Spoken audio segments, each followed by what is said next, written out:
Et pour découvrir comment on se soignera dans 10 ou 20 ans, j'accueille le professeur Jean-Noël Albertini. Bonjour, bienvenue. Vous êtes président et cofondateur de Prédisurge. Et Karim Brixi, bonjour, fondateur de Ospinov. Je commence avec vos innovations, vos métiers respectifs. Professeur Albertini, avec vous, on est dans la chirurgie cardiaque, notamment les ruptures d'anévrisme. Déjà, ça touche combien de patients chaque année? On parle de quoi? Alors aujourd'hui, on estime qu'il y a 4 millions de personnes qui sont porteurs d'un anévrisme de l'aorte. Ouais. Et donc vous l'avez dit, hein, la complication principale de cette maladie, c'est la rupture. Donc ça, quand ça arrive, malheureusement, c'est très grave, hein, parce que ça conduit au décès du patient dans 90% des cas. Et aujourd'hui, on estime qu'il y a à peu près dans le monde, chaque année, malheureusement, 200 000 personnes qui vont décéder de cette maladie. Ouais, alors qu'est-ce que vous avez mis au point, inventé pour réduire ce risque de rupture d'anévrisme? Alors, ce qu'il faut comprendre d'abord, c'est que pour traiter ces anévrismes, comme vous l'avez dit, il y a des interventions chirurgicales.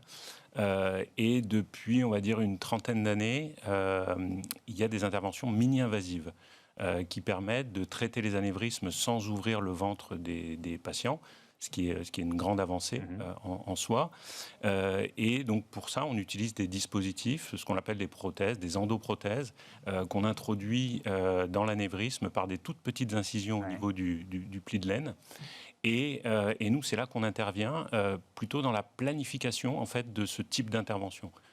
C'est-à-dire qu'on a mis au point une technologie qui est basée sur la simulation numérique, principalement. Également, il y a un petit peu de machine learning. Et cette technologie permet véritablement de planifier l'intervention. Et peut-être aussi, pardon de vous interrompre, mais de choisir peut-être la prothèse la plus précise possible. C'est-à-dire que c'est quoi? C'est une sorte de jumeau numérique de l'aorte sur lequel vous travaillez? Absolument, absolument. Donc on construit des jumeaux numériques de l'aorte, on construit un jumeau numérique de la prothèse, et après on fait une simulation numérique qui permet de visualiser le déploiement de la prothèse à l'intérieur de l'aorte, avant l'intervention, bien entendu. Et comme vous l'avez dit, cette technologie-là, elle nous permet de choisir très précisément les dimensions, les caractéristiques de la prothèse avant l'intervention, ce qui, aujourd'hui, est fait avec des techniques qui sont moins précises. Ouais. Vous l'utilisez même pendant l'intervention? C'est possible, ça, d'utiliser ce système pendant l'intervention? Alors, il y a des applications pendant l'intervention. C'est pas ce qu'on développe en priorité aujourd'hui. Nous, on est vraiment aujourd'hui dans la planification. Ouais. Et on va voir avec vous comment on peut finalement élargir cet outil de médecine prédictive, parce qu'on peut avoir un jumeau numérique du corps entier. Évidemment, on y viendra dans un instant. Karim Brixi, avec Ospinov, on est vraiment au cœur de l'innovation en matière de santé. Pourquoi ? Clairement, parce que on a essayé de développer une plateforme qui identifie et vous permet en fait aussi d'acheter en fait cette innovation de santé, notamment pour démarrer à destination du grand public. Et c'est vrai que moi, je suis parti d'une expérience très perso. Je faisais un petit peu du sommeil. Voilà, je suis papa, 42 ans, deux filles. Ça vient très souvent en fait un petit peu avec ça, un petit peu dans mon point. Et j'étais pas dans les clous de la Sécu.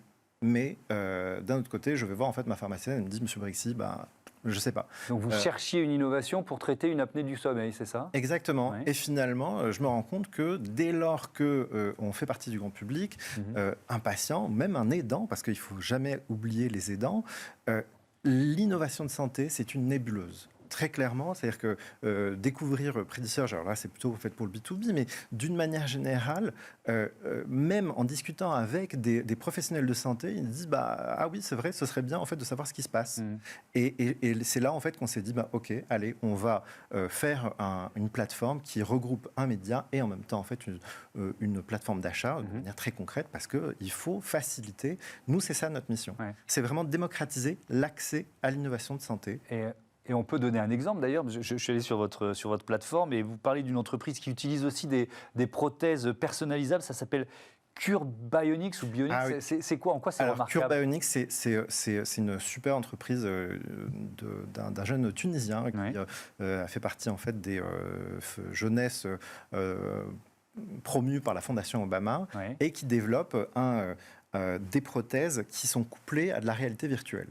Parce que l'acceptation justement de la prothèse se fait d'autant plus facilement par le biais de la réalité virtuelle. Mais des exemples comme ça, on en découvre. On a développé un algorithme qui nous aide, parce que clairement, je l'ai fait au tout début, tout seul, dans mon coin. C'est très, très chronophage parce que, justement, une plateforme comme Spinov n'existe pas.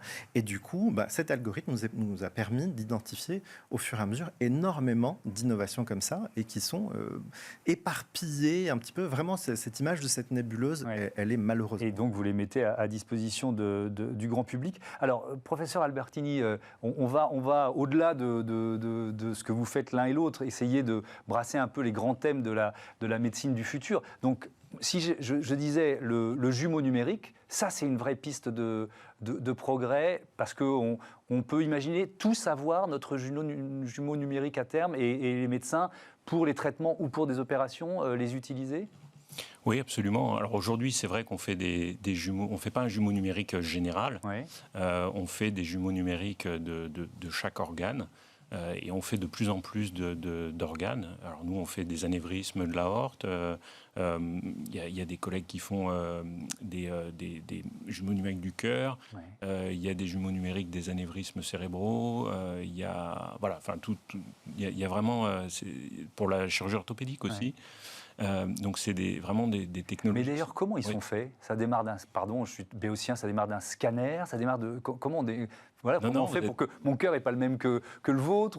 Comment ça se fait? Non, vous n'êtes pas béotien, parce que c'est exactement ça. Donc on part de l'imagerie médicale, essentiellement. Et effectivement, souvent le scanner, par exemple dans le cadre de l'aorte, c'est le scanner. Et en fait, pour faire un jumeau numérique de l'aorte, par exemple, il faut mettre des propriétés mécaniques. Parce que sinon, on a simplement une image qui est fixe, alors qui est celle qui est certes jolie, qui est tridimensionnelle, mais ça ne suffit pas pour avoir une bonne idée de comment ça va se passer pendant l'intervention. Donc nous, ce qu'on fait, c'est qu'en plus de ça, on met de la biomécanique. Donc on a un jumeau numérique qui se déforme.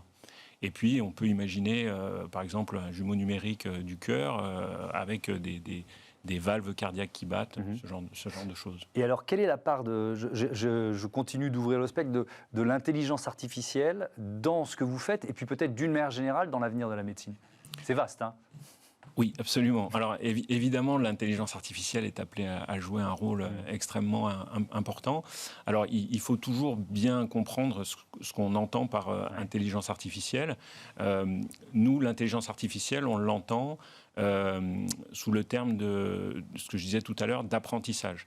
C'est-à-dire, c'est les technologies qui permettent, à partir d'un grand pool de données sur un organe ou sur une pathologie, de pouvoir reconnaître ce qu'on appelle des motifs, des patterns en anglais.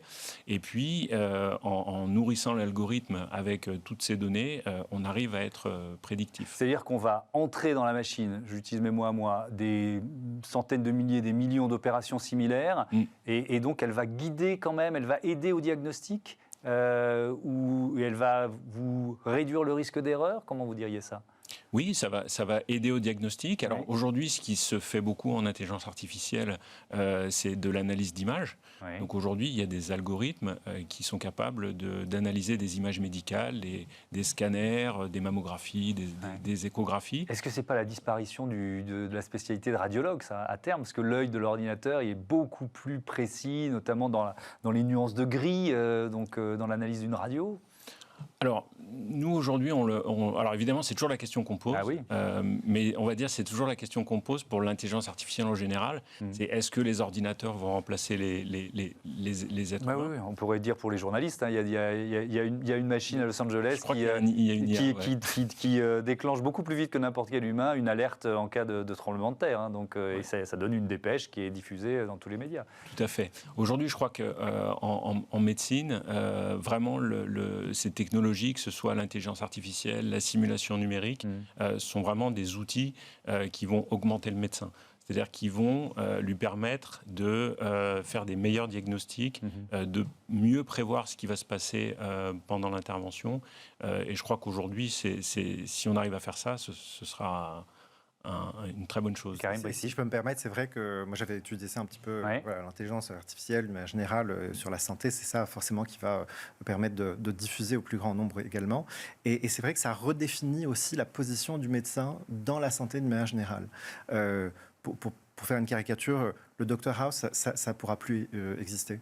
Il va y avoir en fait un aspect beaucoup plus humain à la profession, en fait, qui existe déjà, hein, mais clairement, c'est-à-dire que cette nouvelle technologie reparamètre un petit peu la position du médecin dans le soin de manière générale. Pourquoi vous dites ça? Ça donne plus de place au patient lui-même? Ça, je ne vois pas où vous voulez en venir exactement. En gros, c'est-à-dire que le médecin est en train de se réapproprier probablement un peu plus la recherche également. Ouais. Et ce soin, on a un vrai problème aussi de désert médical. Enfin, voilà. Et tous ces outils vont aider aussi en fait, à tout ça. C'est-à-dire que là, par exemple, on parlait en fait, de prédisurge un petit peu avant. Toute la partie de la customisation justement en fait de la médecine, et on va aller sur quelque chose de beaucoup plus spécialisé et au cas par cas.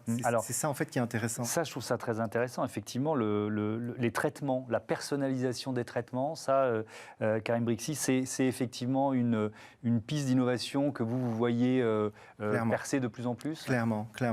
La personnalisation en fait, non seulement en fait du soin, du matériel. Ça, allez, on va dire, c'est un petit peu un shift civilisationnel de quelque chose qui est beaucoup plus oriental, qui est vers de la prévention. Mais on a aussi, oui, il faut le reconnaître, une américanisation d'une manière générale, même évidemment en fait de la santé, où on doit se prendre de plus en plus en main. Et pour le coup, on va chercher également des réponses à ces problèmes précis. Et on voit se multiplier des solutions qui vont de plus en plus vers une réponse à mon problème. Pas le problème général, non, mon problème bien spécifique. Vous parliez un petit peu tout à l'heure aussi alors il y avait un article en fait du New York Times qui disait un petit peu ce que vous disiez tout à l'heure. C'était rencontrer votre nouvel aide-soignant, votre maison. En fait. Parce qu'il va y avoir tout un... Alors, ça commence par exemple... Donc là, plus d'hospitalisation à domicile, c'est-à-dire que l'ambulatoire. Ouais. L'ambulatoire, en fait, on est clairement en fait, sur cette tendance-là. Et ça va aller de... Enfin, après, je parle évidemment sous contrôle, hein, mais en tout cas, c'est ce qu'on on voit en fait, comme tendance. Oui, effectivement, notamment pour certaines maladies chroniques qui pourront être de plus en plus prises en charge directement à domicile. Par exemple, les dialyses. Je crois que le pourcentage de dialyses réalisées à domicile va fortement augmenter dans les 10 prochaines années.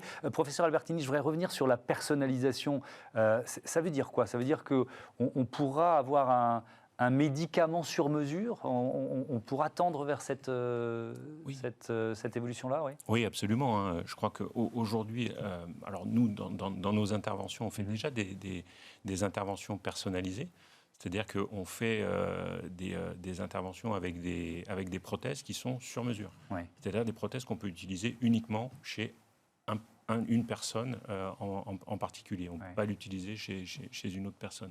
Donc ça, c'est vraiment l'exemple parfait. Ouais. Ça peut valoir pour un traitement aussi, pour des médicaments qu'on ingère. Probablement. Alors là, bon, moi, je ne suis pas un spécialiste des médicaments, mais je pense que c'est la tendance d'avoir ces outils qui permettent à la fois d'avoir des implants et des médicaments qui sont de plus en plus sophistiqués et de plus en plus adaptés aux cas particuliers, et aussi en même temps une analyse personnalisé, enfin un diagnostic personnalisé qui est de plus en plus sophistiqué. Ça veut dire que ça démarre d'une prise de sang, en fait, qui permet ensuite de donner quoi, la carte d'identité du patient et d'affiner le traitement? C'est tous les examens, hein, je pense. Hein. C'est la prise de sang, c'est l'imagerie, c'est aussi un certain nombre d'éléments cliniques. Alors là, vous parliez de l'intelligence artificielle.